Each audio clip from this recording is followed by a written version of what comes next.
एजा जी, यहाँ आपके जो विरोधी हैं वो आपसे जानना चाह रहे हैं कि कोई एक स्टेटमेंट बता दीजिए जब कांग्रेस के किसी नेता ने ऑफिशियली ये कहा हो कि तेजस्वी को हम सीएम बनाएंगे।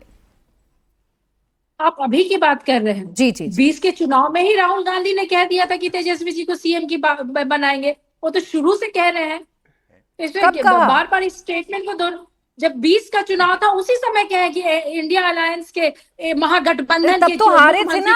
आप बताइए, इस बार तो आप जीतने वाले हैं। आप अभी सुनने की बात करिए तो 5 साल पहले से ही ऐलान है।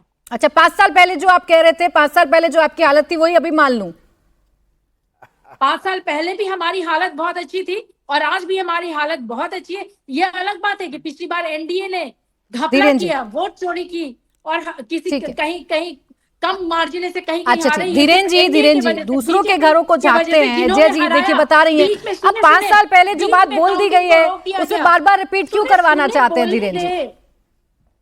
मैं बताती हूँ। रुके एजा जी, सुनिए आपने जो बात कही, जो स्पष्टीकरण दिया, ये बहुत अच्छा वाला, जो कांग्रेस के नेता अभी नहीं दे पा रहे हैं उसका जवाब दे रहे हैं धीरेन जी। बोले धीरेन जी। चुनाव की क्या जरूरत है? अभी चुनाव होना ही नहीं। देखिए, नाम लेने से कोई फर्क नहीं पड़ता है।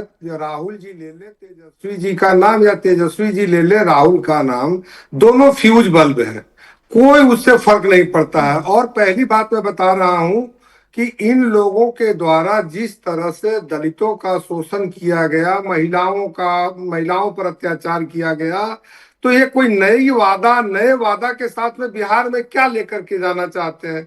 इसलिए ये लोग नाम छुपा करके रखना चाहते हैं, किसी प्रकार से गद्दी हासिल हो जाए। राजद के प्रवक्ता को मैं सुन रहा था कि नकल कर रहे तेजस्वी जी हमारे नेता चिराग पासवान के विजन का। उन्होंने 2019 में ही बिहारी फर्स्ट बनाया था। उस विजन की कॉपी में भिजवा दूंगा, पढ़ लेंगे वो कि बिहार बनाने के लिए उसमें जितने भी तरह के चीज थे, आज एनडीए की सरकार हम लोग उसी चीज को कर रहे हैं। लेकिन ये इस बात को भुला करके और अपनी बात बीच में मेरे नकल को लेकर के और अपने 17 महीने का कार्यकाल में ये बता रही है कि ये हम लोग नकल कर रहे हैं।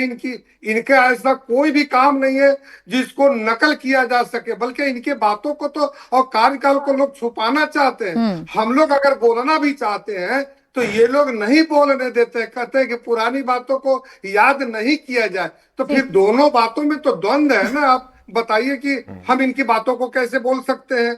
और एमओआई समीकरण की बात है तो उसमें भी हमारे नेता आदरणीय चिराग पासवान जी ने महिला और युवाओं को दिया जगह। आप देख लीजिए कि नारी वंदन अधिनियम में भी 40% महिलाओं को, 2 महिलाएं 5 में से, तो हमने तो उसका भी सबसे पहले एनडीए के पार्टियों ने सम्मान किया है। आज ये वाईएम का सम्मान की बात करते हैं, इन्हीं के पार्टी के मुस्लिम के वरिष्ठ नेता अब्दुल बारी सिद्दीकी जी, जिनको सम्मान के लिए दर दर भटकना पड़ रहा है, तो ये तो किन्हीं को नहीं है। तो धीरेन जी, आपकी स्थिति और प्रदीप भंडारी जी की पार्टी की स्थिति ठीक है? कमजोर कड़ी नीतीश कुमार बनने जा रहे हैं, ये है ताजा भविष्यवाणी प्रशांत किशोर जी की।